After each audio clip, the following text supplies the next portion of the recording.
Good morning, members of the public. Let me call this meeting to order. My name is Margaret Hinkle. I chair the Post Commission.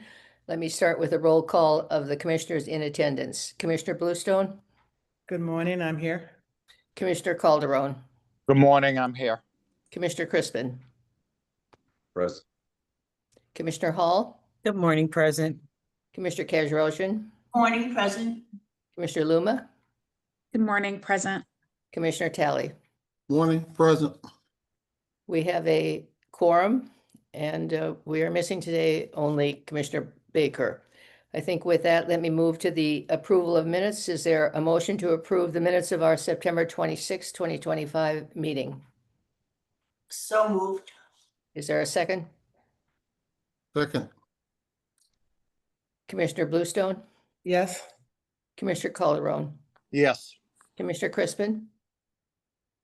There. I'm sorry, he was not in attendance, correct. Commissioner Hall? Yes. Commissioner Kajrosian? Yes. Commissioner Luma? Yes. And Commissioner Talley? Yes. Thank you. That's approved. And let me ask for a motion to approve the minutes of our October 2nd, 2025 meeting. Is there such a motion? So moved. Is there a second? Second. We take a vote, please. Commissioner Bluestone? Yes. Commissioner Calderon? Yes. Commissioner Hall? Yes. Commissioner Kajrosian? Yes. Commissioner Luma? Yes. Commissioner Talley? Yes. And I also approve both of those, so that is carried. Let me move on to the Executive Director report. Enrique, please. Thank you, Madam Chair, and good morning, Commissioners. Let me share my screen and get in a minute, if everybody can see this. I'll give you, as part of my report today, I will give you a update on certification. Eric will help me with some finance, as well as some of the outreach and speak engagements we have done in the recent days. However, I'll start my report with a sad note. We learned from media reports of a recent passing of a police chief in Massachusetts. Chief Luke Hamburger of Bolton passed unexpectedly last Sunday. He started as a dispatcher for the Shrewsbury PD back in 2003, joined the Bolton in 2007 as a full-time police officer, and became a chief just last year. Our condolences to his family, his community, and everybody who knew him. As a reminder to those in attendance, you can reach us by using any of the resources on the screen. We appreciate and very much accept written comments at any time. So as I mentioned, I will touch on the topics on the screen. As part of the topic on certification, I will provide an update on in-service training or training year 25 and some upcoming communications that our certification team is preparing. I will also provide you an update on something that we have deployed recently, which is an officer status change form. It's an update from a prior form. It's a new and improved form that we have uploaded to our website, and I'll tell you the instances that we're asking agencies to use that form. I will also briefly touch on a few outreach activities, and as mentioned, I'll turn it over to Eric Pradas, who can give us a finance and budget update, as he periodically does. Training years track the fiscal year for the annual requirement of the in-service training. And so therefore, training year 2025 ended this last June 30th. Agencies are required to submit the compliance records to the MPTC within 90 days of the end of the fiscal year, or in other words, by September 30th. As of this last Thursday, there were 144 officers from 56 agencies who were out of compliance. 40 agencies have one individual missing training, and 15 agencies have between 2 or 8 individuals with missing training. One agency, Boston PD, has 52 individuals with missing training, or I should emphasize, and this applies to everybody, not just Boston, they may just be missing the reporting of that training to the MPTC.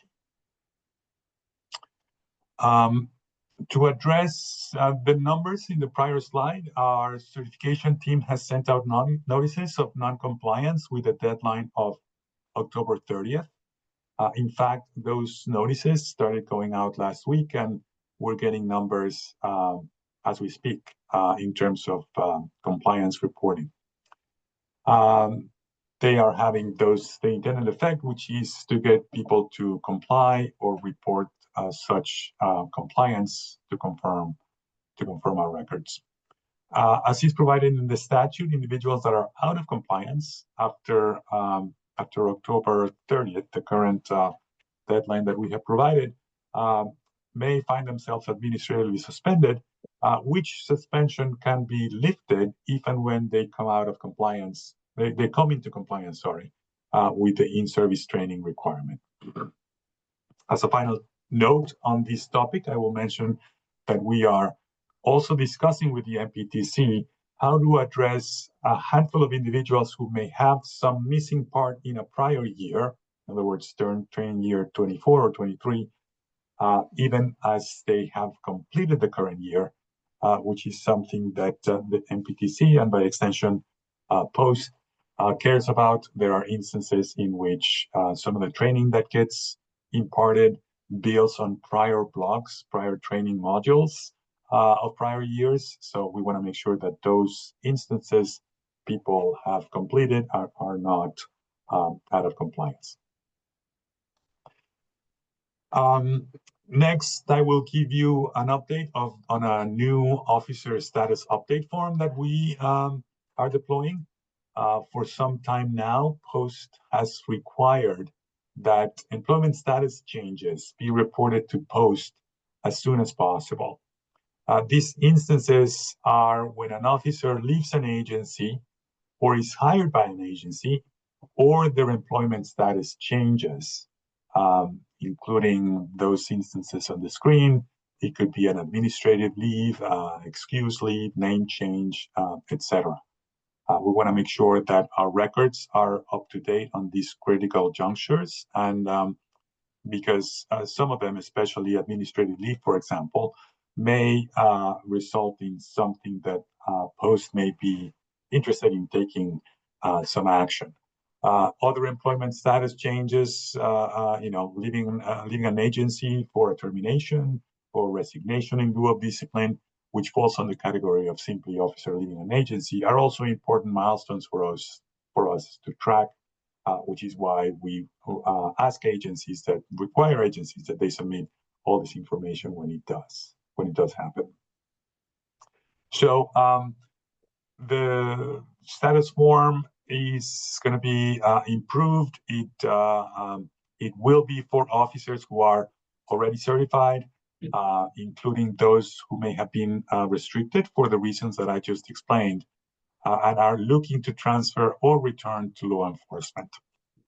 For officers that are coming into Massachusetts for the first time, in other words, being hired out of an academy or an out-of-state transfer, or maybe an officer whose certification expired for a period of time and they are now looking to come back to policing, they need to continue to fill out the agency intake form and new candidate packet, which has been a requirement since we started our certification process 4 years ago. So the new officer status update form is easier to use. It includes drop-down options of the relevant categories that walk through what may be the case, depending on whether an officer is leaving an agency or joining another agency, etc. Given the workflows embedded in the form, we also believe that the form will streamline the process for those in the restricted category and make it easier for everybody to reflect the changes needed. In the case of the restricted category, sometimes an officer may be leaving an agency on Friday, coming to a new agency on Monday, We believe that with this form, even instances like those will be easier and straightforward to process. Of course, all of this depends on agencies remembering to use the status form at any time that an employment status changes. So we're calling attention to this process. We will be communicating to chiefs about this and reminding them periodically so that they can remember to update the records, send us an update of the records that we want so that we can track them accordingly. Finally, I want to highlight 3 recent presentations or speaking engagements at these events. Someone from Post presented or was part of a panel discussing police reform or police activities or post activities.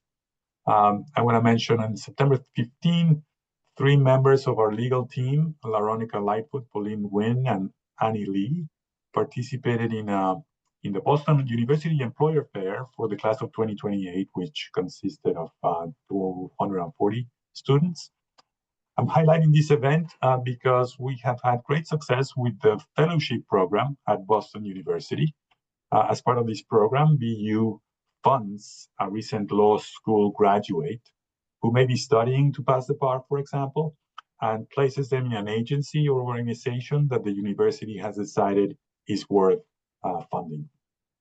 We have been fortunate enough to have been selected as one of the participating agencies in this program year after year in the recent past. It is fair to say that there's interest in our organization and the work we do, both by the BU administration and by the students, because they also need to apply and into the program. So we're grateful for this process, for this program, and have had great success. Events like this is also a good opportunity to continue fostering that interest that will translate into future legal fellows. By the way, 3 of our recent fellows, Alex Hotz, Kim Sharper, and George Boateng, came out of this program. Again, they have been great additions to the team. Most recently, I presented in front of the McLeA e-board meeting. They have a monthly meeting. McLeA is the Mass Association of Campus Law Enforcement Agencies. And just this week, I was in front of one of the monthly meetings of the Mass Major City Chiefs. At both meetings, I provided a few updates and had a good exchange of questions and answers. Again, doing these kinds of presentations periodically, we feel we get a good sense of the pulse and the concerns, that may be out there. We are thankful when we get invited and appreciative when we get questions and follow up. Let me pause there and see if there's any questions on my section before I turn it over to Eric for his finance update.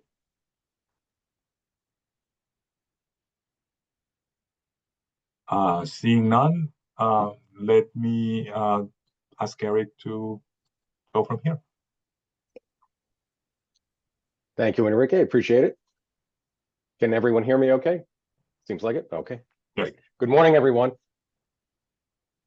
Just wanted to go over a few things for FY26 activity as we are now just finished closing Q1 of the fiscal year.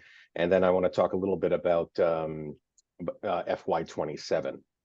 Now, A&F has acknowledged our spending plan submittal, which was about 6 weeks ago for FY26, and they just acknowledged it yesterday. And I say the word acknowledge because they didn't really provide feedback. They didn't approve or disapprove of it. So we were kind of curious as to why. We don't think it was an oversight or anything like that, but we do have a meeting with them later today just to get some more clarity.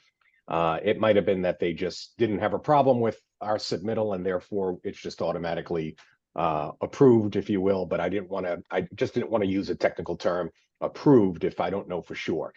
Nevertheless, it doesn't change much. I mean, the green column that you see there, that was our submittal to A&F. So we'll keep it the same, but we certainly want to be on the same page going forward into FY27. So in all of those categories you see there, we want to make sure that A&F is using the same number that we're using, especially the payroll number, the 6.64 million. Now, so far, we have spent about 19%. That's versus 25% of our budget. Now that we're through the first quarter of the fiscal year, a lot of that is due to delayed invoicing, especially from TSS. That's very, very common for invoices to be 2 months, 3 months late, and so forth. Certainly is not a problem. No issues there. We're also awaiting the Fed's approval of the state's payroll tax rate for FY26. So that's that D column that you see there, payroll tax. That number could go up or down depending on what the Feds finally approve. Now, in addition to the $1.7 million in expenses, and you can see that in the grand total in the second column over year-to-date expended, we have incurred approximately $800,000, which is yet to be spent. That's the next column over from there. So therefore, our total commitments through Q1 are about 28%, almost 30% of our entire budget. All in all, the chart demonstrates that we still have a long way to go, but we are very, very close to exactly where we were at this time last year. The memo in your packets does have more detail, including discussion regarding how payroll and IT are slightly over our budgetary projections. However, we fully expect these projections to right size as we get into Q2. A good note that I can add is, as of yesterday, the House of Representatives did pass the final deficiency budget, which closes out FY25, which ended June 30th, and they did include a PAC, or our ability to use leftover FY25 money into FY26, and that comes to about $74,000. So we'll be using that to finish up some one-time payments for one-time projects that we had done that were completed in June. Next slide, please.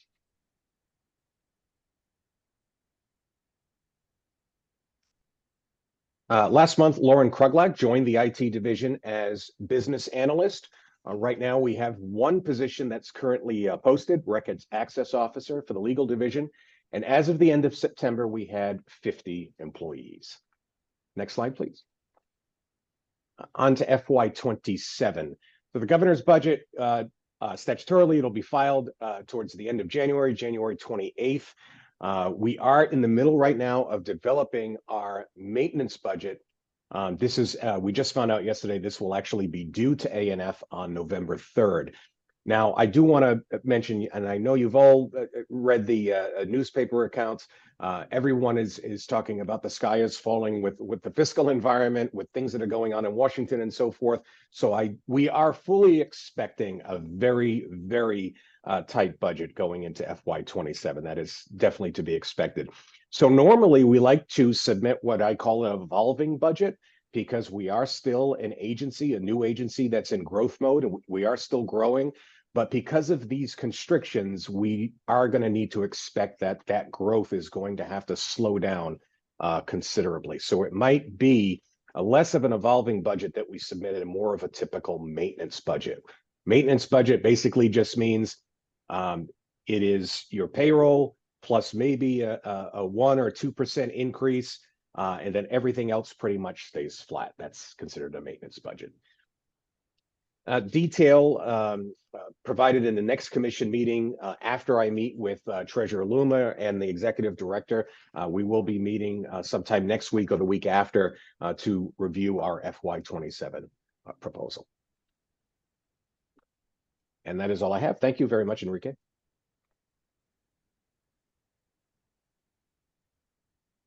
Thank you.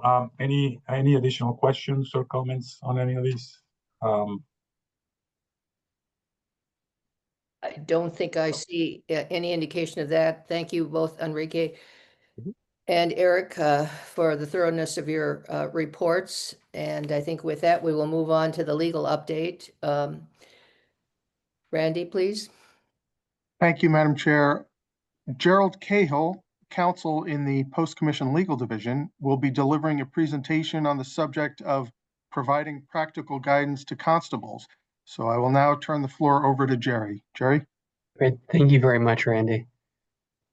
Let me share my screen.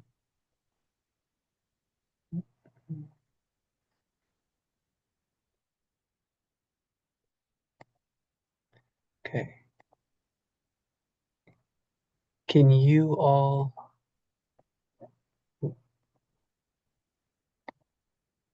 see my screen?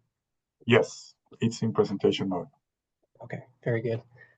Thank you so much, commissioners, and good morning. We've submitted to you 2 documents for your consideration, although we are not asking you to vote on those documents today. Instead, today we are submitting these documents to give you, both you and members of the public, an opportunity to review them and to comment on them. The 2 documents that we've submitted to you provide practical guidance to constables. They describe what constables are permitted and not permitted to do if they have no certification from the Post Commission. Now, to be more specific, the documents focus mainly on the issues of arrest and what might amount to an arrest during the performance of a constable's day-to-day job.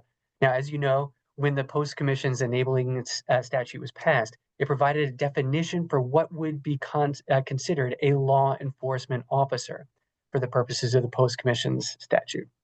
And that's this statute right here. The statute said that a law enforcement officer was, among other things, a constable executing an arrest for any reason.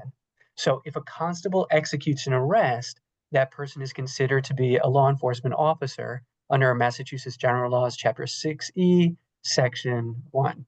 Now, let's go to 555 CMR 9.12. That regulation says, the following individuals may not execute any type of arrest or otherwise perform police duties and functions. And then it specifies who those following individuals are, and they include an individual who is serving as a law enforcement officer, as that term is defined in Massachusetts General Laws, Chapter 6E, Section 1, which we just saw included constables, but is not certified. So by performing an arrest, a constable comes within the definition of a law enforcement officer, as we saw in the previous slide. And if the constable performed the arrest without being certified, that constable acted impermissibly, as we see right here in this slide. That's all to say, for the purposes of interpreting our statute and regulations, one of the key questions is whether or not a constable executes an arrest. Because if that person is executing an arrest but is not certified, that person is in violation of this regulation right here. Now, the commission already has heard from many people about constables. We've had open hearings, we've solicited feedback, we've heard from constables, constable associations, tenants, lawyers, advocacy groups, members of the public, members of the Massachusetts trial court, and many other people. And as you know, the commission has also issued official guidance to the public and to constables, specifically on the issue of what constitutes and does not constitute an arrest. And that guidance can be found on the commission's website. But even after issuing that official guidance, questions still arise. It has been reported to us that some constables continue to be uncertain about what they can and cannot do in their jobs, that some members of the public have been uncertain about whether or not constables were acting within the scope of the law when those constables were interacting with those members of the public, and that some court officials have expressed concern that any such uncertainty could create difficulties as courts rely on constables to perform certain functions that constables typically have performed for them. All could benefit from more guidance here, so both the constables and the public know what is and is not permissible under the Post Commission's statutes and regulations. And that is why we are coming to you today. So in consultation with the General Counsel's Office of the Massachusetts Trial Court, we've drafted 2 documents that go step by step, example by example, to clarify what is and is not permissible for a constable to do according to the language in our statute and our regulations. And we've submitted to you those 2 separate documents for your consideration. Now, the first is a practical guide. It contains 20 examples that constables might face as part of their job. That guide is written in plain language. This is a document that's meant to be read and understood by constables and members of the public who are trying to figure out what constables can and cannot do as part of their job. And here's an example from the guide. Example 1, mere service. A constable serves papers on a person. Those papers include orders from a court that the person has to pay money, vacate certain premises, or appear in court. The constable uses no force and threatens no force. The constable merely serves the papers and then leaves. The constable's actions are permitted. Mere service of papers is not an arrest and is not a police duty or function. And the document contains 19 more such examples that we hope will clarify for both constables and members of the public what is permissible and not under the Commission's statute and regulations. Now, we thought that it would also be helpful to have a one sheet of do's and don'ts for constables. Again, we're thinking very practically here. What would be most helpful in a real world situation? We want to create something that a person can refer to quickly to get a good, clear understanding about what is permissible and not permissible. That is the goal of this second document. So first of all, for both this document and the practical guide, we will assume that the constables in question are acting in their capacity as constables and are not certified by the Post Commission.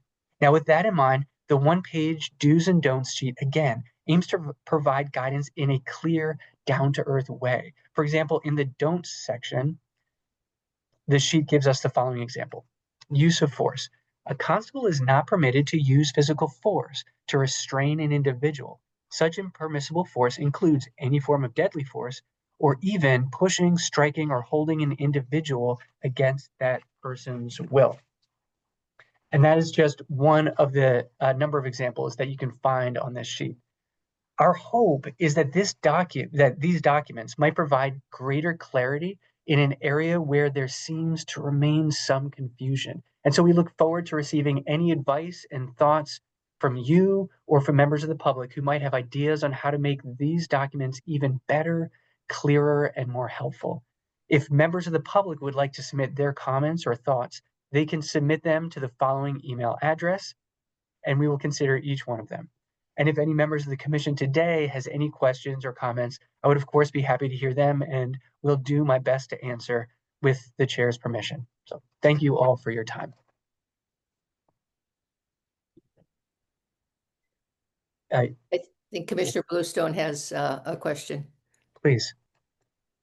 Thank you, Attorney Cahill, for that great explanation. I just am wondering what consideration there was around the possibility that a constable could be threatened or assaulted on the job and how they would be expected to respond in that situation. Yeah, thank you for asking that. There's clarification in both of the documents, both the longer practical guidance and in the one-page document that specifically talks about self-defense, and that constables, just like any other member of the public, are able to use self-defense. So yeah, that's something that we definitely thought about and is a concern to us. Thank you. And Commissioner Crispin, please. Yes, good morning. Is there any thoughts of providing any kind of training for constables who may be interested in getting trained and become certified? I know there's been ongoing conversation with MPTC, just thoughts and ideas or any ongoing conversations. Yeah, thank you for asking that too. And there has been conversations along those lines, both here and other places. That's not what is in these documents here today, but there definitely has been conversations around that. And please, I see Enrique's Executive Director Zuniga is raising his hand.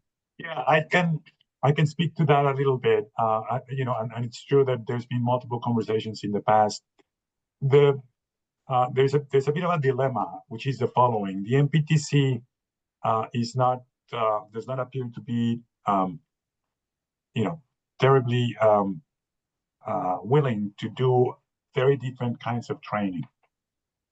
In other words, or tailored training for at different levels. It's not something in the statute. And as you know, Commissioner Crispin, there's a basic training that everybody goes through. Since police reform, there's no longer a breach academy, etc. So when there's been conversations, both parties say, well, you can come to training for basic training, the 800-hour academy, but that's not what maybe some constables have in mind.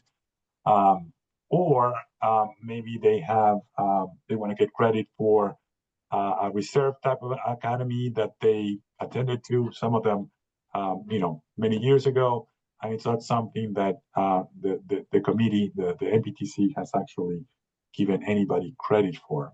They have given credit to the partial academy. They were those people for the reserve academies, and those people were able to go to the bridge academy, and that opportunity is now gone.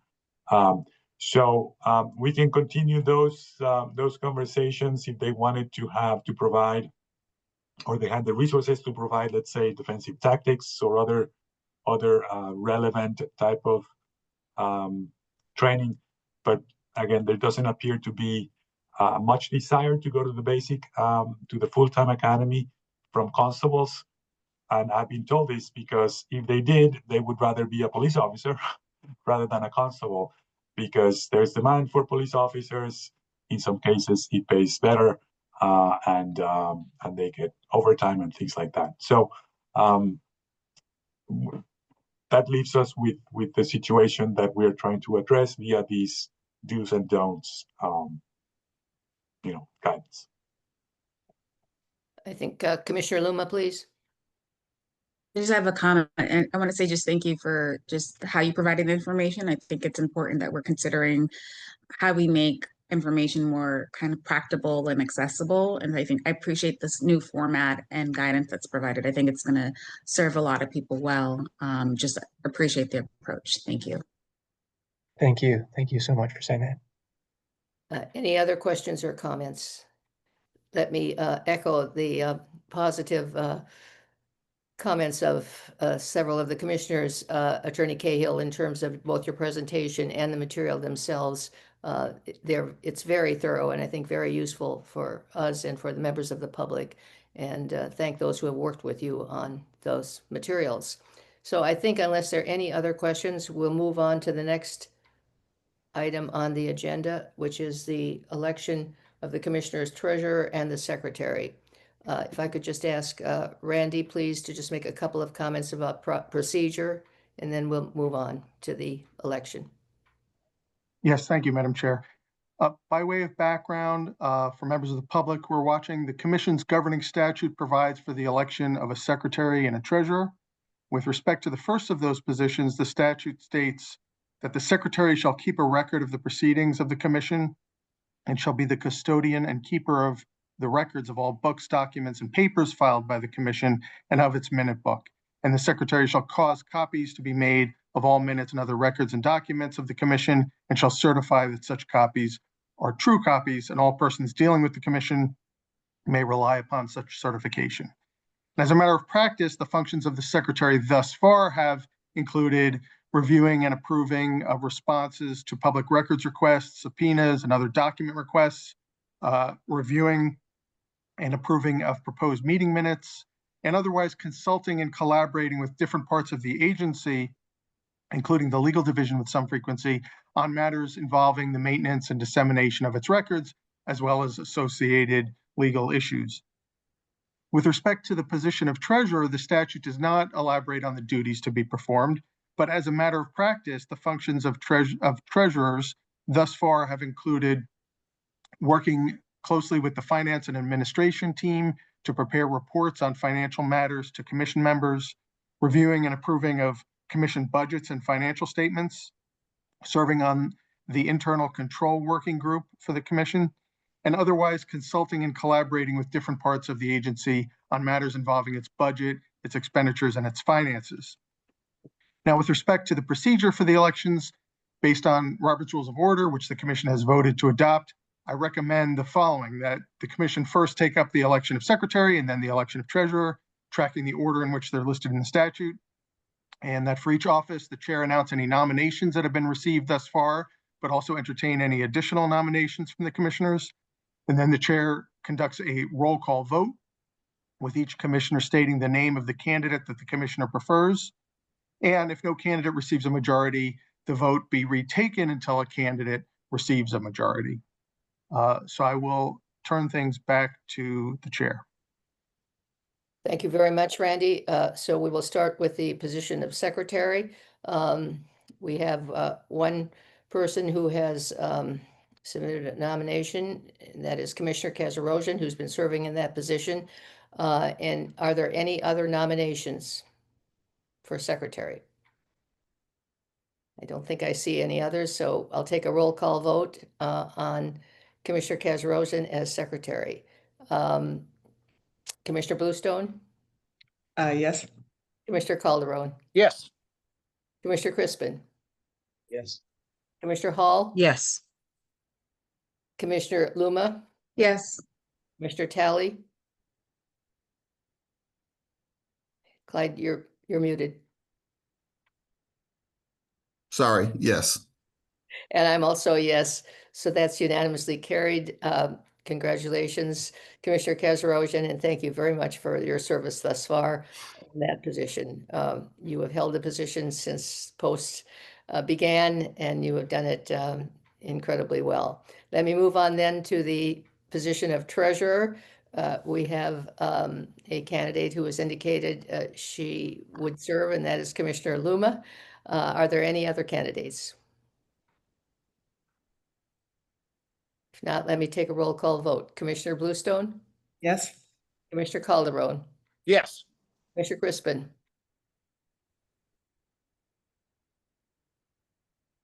Eddie, you're muted. Yes. Thank you. Commissioner Hall, Yes. Commissioner Kazarosian, Yes. Commissioner Talley. Yes. I'm also a yes, and that's unanimously carried. Congratulations, Commissioner Luma. We're very, very grateful to both of you for your service as officers of the commission. And I think with that, moving on, there are no matters not anticipated by me as chair at the time of posting. So I will now entertain a motion to go into executive session in accordance with the following. First, General Laws, Chapter 38, Section 21A1, to discuss the discipline or the dismissal of complaints or charges brought against a public officer, employee, or individual under the same statute, but Section 21A5, to discuss the investigation of charges of criminal misconduct under the same statute, Section 21A7, combined with General Laws, Chapter 60, Section 8C2, and to the extent it may be applicable, General Laws, Chapter 6, Sections 168 and 178, to discuss matters relating to preliminary inquiries and initial staff review concerning whether to initiate such inquiries and regarding certain criminal offender record information, and under the same statute, Section 21A7, combined with Chapter 30A, Sections 22F and G, to discuss and to approve prior executive session minutes. Specifically, we will be considering reports of preliminary inquiry in 4 cases. We will be considering Division of Standards requests to enter voluntary decertification, suspension, or disposition agreements in 1 case, the Division of Standards request for approval to conduct preliminary inquiries in 2 cases, and approval of the minutes of the executive session for September 26th and October 2nd of this year, and review of approved executive session minutes under Chapter 38, Section 22G. Is there a motion to go into executive session? So moved. Is there a second to that motion? And Second. Commissioner Bluestone, Yes. Commissioner Calderon, Yes. Commissioner Crispin, yes. Commissioner Hall, Yes. Commissioner Kazarosian, Yes. Commissioner Luma, Yes. Commissioner Talley. Yes. I'm also a yes, so that's unanimously carried. Members of the public, thank you for attending this meeting. We will not be coming back to an open meeting after the executive session.